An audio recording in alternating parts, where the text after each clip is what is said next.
Hello friends, welcome back. आपके अपने YouTube channel learn book classes में आपका स्वागत है। आई होप कि आप सभी लोग अच्छे होंगे और आप लोगों की तैयारी भी अच्छी से चल रही होगी।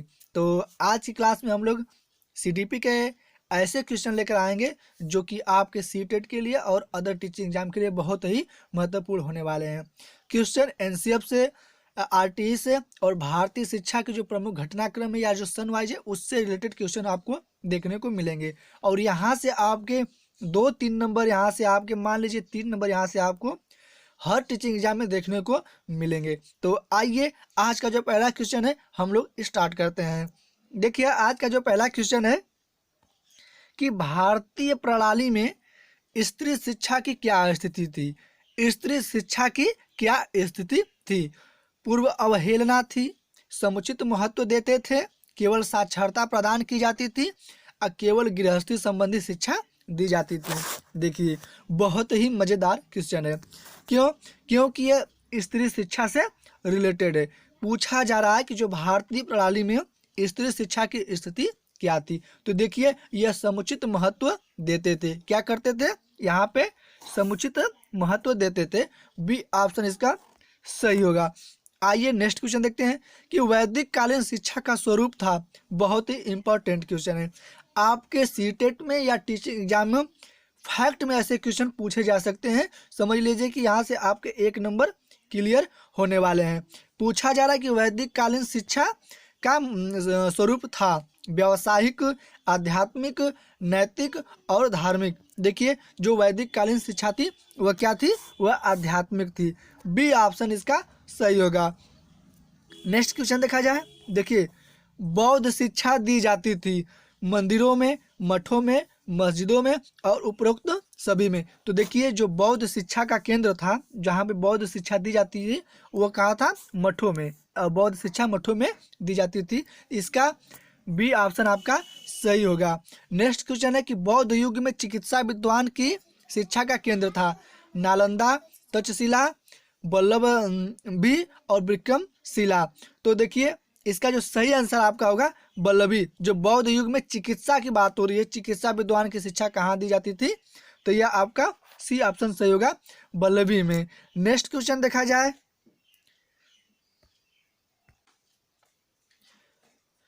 बौद्ध शिक्षा प्रणाली की समाधि थी। पूछा जा रहा है कि जो बौद्ध शिक्षा की प्रणाली की जो समाधि थी वो 6 वर्ष थी, 12 वर्ष, 22 वर्ष और 25 वर्ष।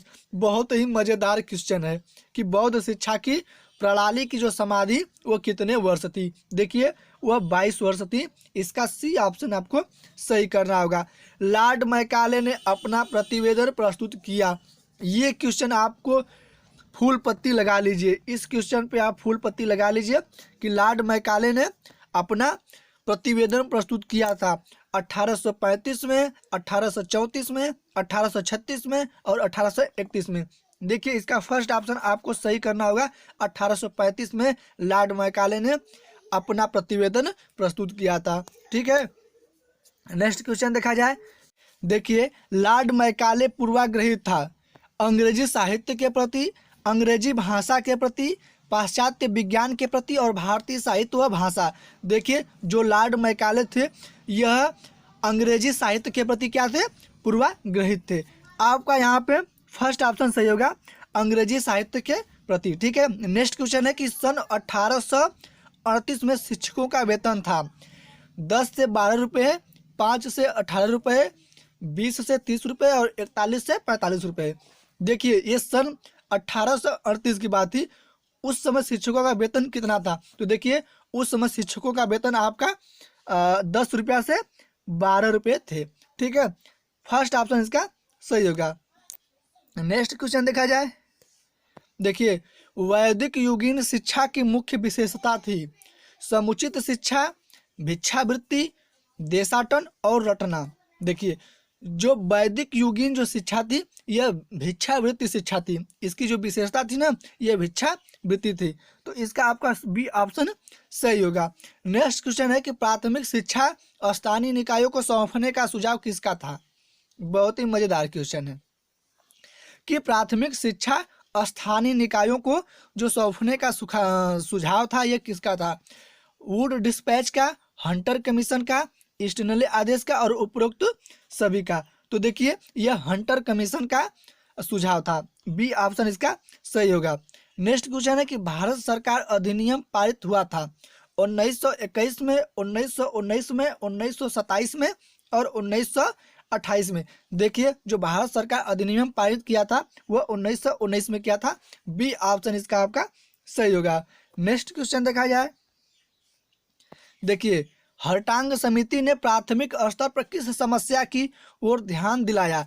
रूढ़िवादिता, अपव्यय, अवरोधन, उपरोक्त सभी। देखिए जो हर्टांग समिति थी इन्होंने रूढ़िवादिता पर भी बात की थी, अपव्यय पर भी और अवरोधन पर भी।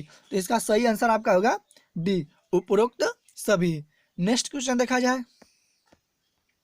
देखिए अवरोधन का अर्थ है, अवरोधन का अर्थ है पढ़ाई छोड़ देना, कक्षा से भाग जाना, फेल होना और स्थगित होना। देखिए अवरोधन का अर्थ ये होता है कि आप पढ़ाई छोड़ देंगे। क्या करेंगे? पढ़ाई छोड़ देंगे।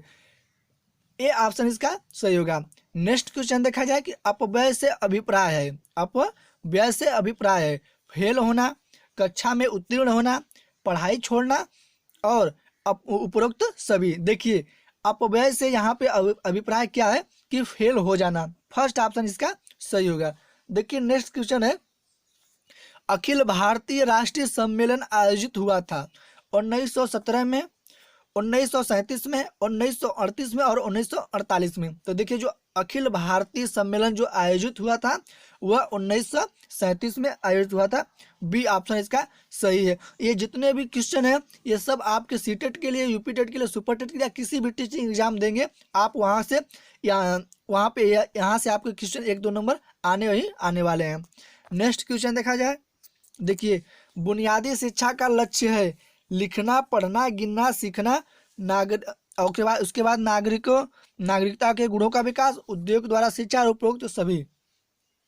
देखिए जो बुनियादी शिक्षा का जो लक्ष्य है यह आपका कि लिखना, पढ़ना, गिनना सीखना भी है, नागरिकता के गुणों का विकास भी है और उद्योग द्वारा शिक्षा भी है। तो इसका आपका डी ऑप्शन सही होगा, उपरोक्त सभी। नेक्स्ट क्वेश्चन है कि विश्वविद्यालय शिक्षा आयोग की नियुक्ति हुई थी 1947 में, 1948 में, 1964 में और 1951 में। देखिए जो विश्वविद्यालय शिक्षा आयोग की नियुक्ति हुई थी यह आपकी 1948 में हुई थी। बी ऑप्शन यहाँ पे आपका सही होगा। नेक्स्ट क्वेश्चन देखा जाए।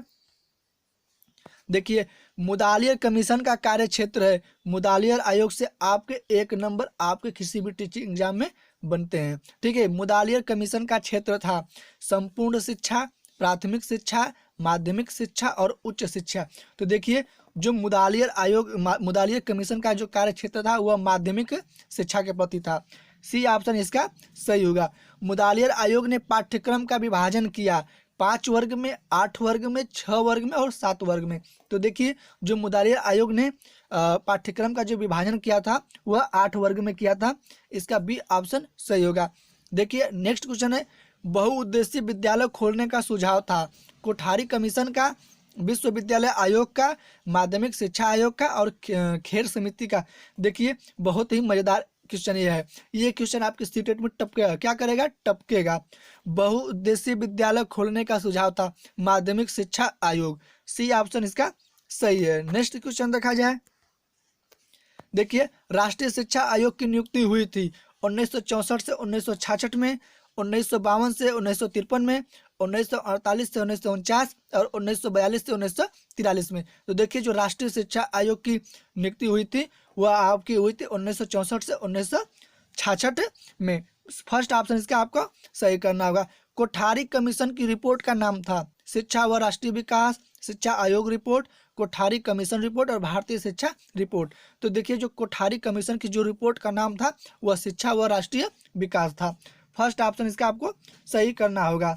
नेक्स्ट क्वेश्चन है कोठारी कमीशन में कार्यकारी दलों की संख्या थी 10, 12, 7, 9। तो देखिए जो कोठारी कमीशन में कार्यकारी दलों की जो संख्या थी वह अब कितनी थी? वह 12 थी। बी ऑप्शन इसका सही होगा। कोठारी कमीशन ने शिक्षा पर बजट का कितने प्रतिशत व्यय करने को कहा था? देखिए बहुत ही मजेदार क्वेश्चन है। कैसा मजेदार क्वेश्चन है। कोठारी कमीशन ने शिक्षा पर बजट कितने प्रतिशत व्यय करने को कहा था? 50%, 6%, 7% और 9%। देखिए इसका जो सही आंसर होगा 6%। कोठारी कमीशन ने कहा था कि शिक्षा पर बजट का कितने प्रतिशत आप व्यय करेंगे, तो 6%। नेक्स्ट क्वेश्चन देखा जाए। देखिए नेक्स्ट क्वेश्चन है कि state board of teacher education का सुझाव किससे दिया गया। ठीक है, state board of teacher education का सुझाव किसने दिया था?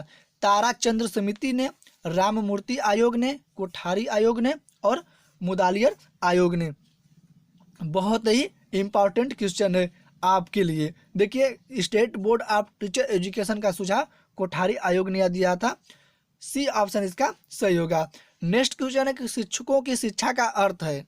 शिक्षकों की शिक्षा का अर्थ है शिक्षक को उनके विषय की शिक्षा देना, शिक्षा सिद्धांत और व्यवहार की शिक्षा देना, शिक्षण संबंधी कौशलों का विकास और उपरोक्त सभी। तो देखिए शिक्षकों की जो शिक्षा का अर्थ होता है कि आप उनके विषय को, शिक्षकों को उनके विषय की शिक्षा देंगे, उनके सिद्धांत और व्यवहार की शिक्षा देंगे और कौशलों के विकास के लिए शिक्षा देंगे। तो इसका फर्स्ट, सेकंड, थर्ड भी ऑप्शन सही है, इसलिए इसका आपको डी ऑप्शन लगाना होगा, उपरोक्त सभी। नेक्स्ट क्वेश्चन देखा जाए।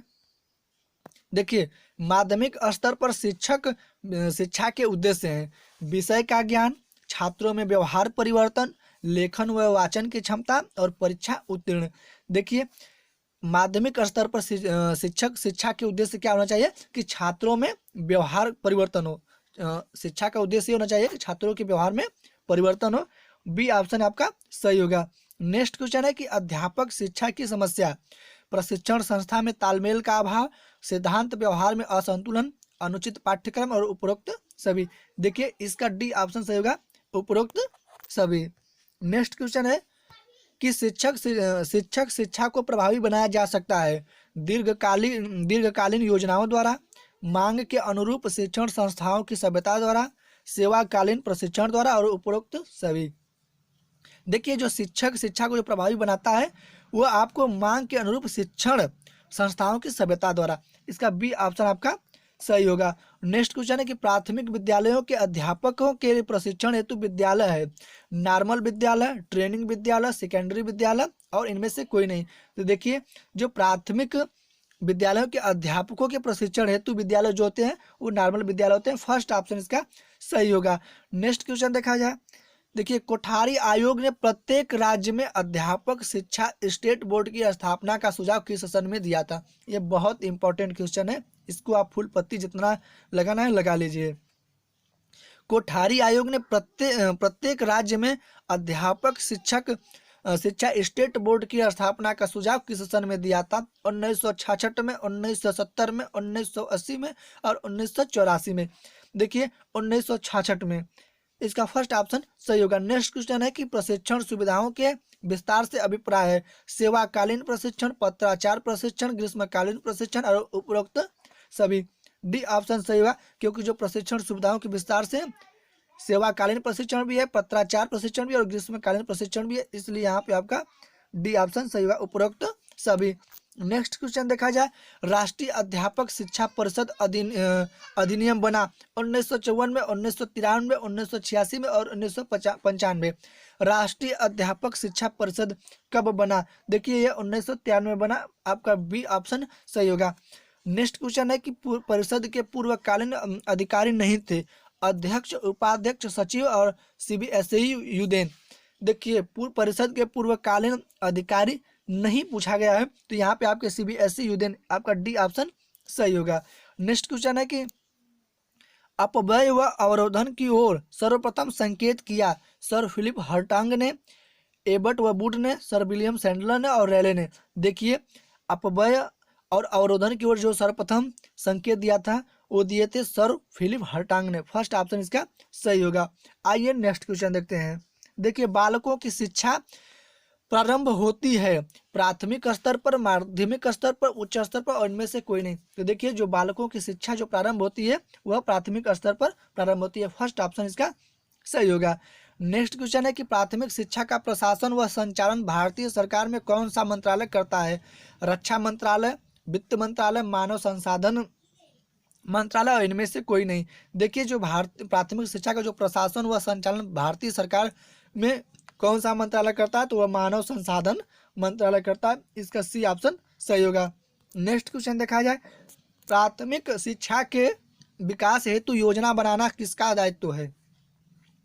केंद्रीय शिक्षा परामर्शदाता मंडल, अखिल भारतीय प्राथमिक शिक्षा परिषद, उपर्युक्त दोनों, इनमें से कोई नहीं।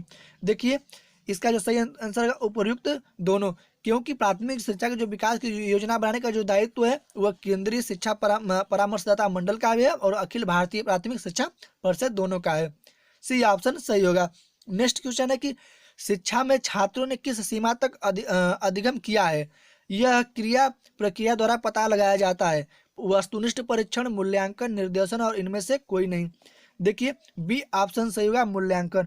मूल्यांकन के द्वारा आप छात्रों ने किस सीमा तक अधिगम किया है या नहीं किया इसका पता आप लगा सकते हैं। नेक्स्ट क्वेश्चन है, शिक्षा के क्षेत्र की वह समस्या जब छात्र किसी स्तर की शिक्षा पूर्ण किए बिना ही छोड़ देता है कहलाता है? अपव्यय समस्या, अवरोधन की समस्या, गंभीर समस्या और शिक्षा का निरर्थकता। देखिए इसका सही ऑप्शन होगा फर्स्ट ऑप्शन, अपव्यय की समस्या। इस कारण से वह अपनी शिक्षा का स्तर शिक्षा को पूर्ण करने से पहले ही छोड़ देता है। शिक्षा के क्षेत्र में अपव्यय की समस्या के मूल कारण क्या है? निर्धनता, जीविकोपार्जन की अधिक आवश्यकता, अच्छे व योग्य अध्यापकों का अभाव और उपयुक्त सभी कारण। देखिए आपका यहाँ पे डी ऑप्शन सही होगा कि जो शिक्षा के क्षेत्र में जो अपव्यय की जो समस्या होती है वह निर्धनता भी है, जीविकोपार्जन की अधिक आवश्यकता और अच्छे व योग्य अध्यापकों का अभाव, ये सभी कारण है, इसलिए डी ऑप्शन इसका सही होगा। नेक्स्ट क्वेश्चन है, देखिए शिक्षा के क्षेत्र में अवरोधन की समस्या का मुख्य कारण है अनुपयुक्त पाठ्यक्रम, कक्षा में छात्रों का और दोषपूर्ण शिक्षण विधि व परीक्षा प्रणाली, उपयुक्त सभी। देखिए इसका आपको डी ऑप्शन सही होगा। क्यों सही होगा? क्योंकि जो अवरोधन है यह सभी कारणों के द्वारा होता है। एनसीईआरटी की स्थापना कब की गई थी? ये क्वेश्चन आपको किसी भी एग्जाम में टपक जाएगा। क्या होगा? टपक जाएगा। एनसीईआरटी की स्थापना और एससीईआरटी की स्थापना। तो देखिए एनसीईआरटी की जो स्थापना हुई थी वह 1961 में हुई थी। कितने में हुई थी? 1961 में। अगर आपको पूछे कि एससीईआरटी की स्थापना कब हुई थी तो वह 1981 में। इसमें आप कंफ्यूजन मत लाइएगा। एससीईआरटी की स्थापना 1961 में हुई थी और एससीईआरटी की स्थापना 1981 में हुई थी। ठीक है, नेक्स्ट क्वेश्चन देखा जाए। देखिए शिक्षा के पुनर्निर्माण में सबसे अधिक सहयोग है शिक्षक का, भवन का, धन का, निरीक्षण का। देखिए यहाँ पे पूछा जा रहा है शिक्षा के पुनर्निर्माण में सबसे अधिक सहयोग किसका है? तो शिक्षक का सहयोग है।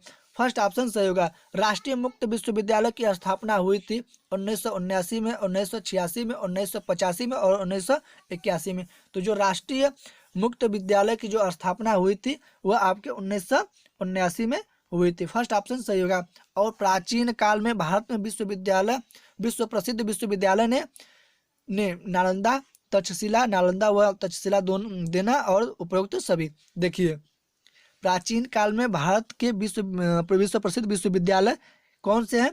तो यहाँ पे आपका उपरोक्त सभी है। क्या है? उपरोक्त सभी है, क्योंकि नालंदा भी है, तक्षशिला भी है और नालंदा व तक्षशिला दोनों, इसलिए इसका आपको डी ऑप्शन लगाना होगा, उपरोक्त सभी। क्या? उपरोक्त सभी। तो ये थे आज के कुछ ऐसे क्वेश्चन जो कि आपके टीचिंग एग्जाम में पूछे जाते हैं। ये वीडियो आपको स्पेशल होने वाली है क्योंकि यहाँ से आपके 3 नंबर किसी भी एग्जाम में पूछे जा सकते हैं। तो ये वीडियो आपको कैसा लगा कमेंट करके जरूर बताइएगा। अगर अभी तक आप हमारे चैनल को सब्सक्राइब नहीं किए तो सब्सक्राइब करें, दोस्तों को शेयर करें। तो बस आज के लिए बस इतना ही। जय हिंद, जय भारत।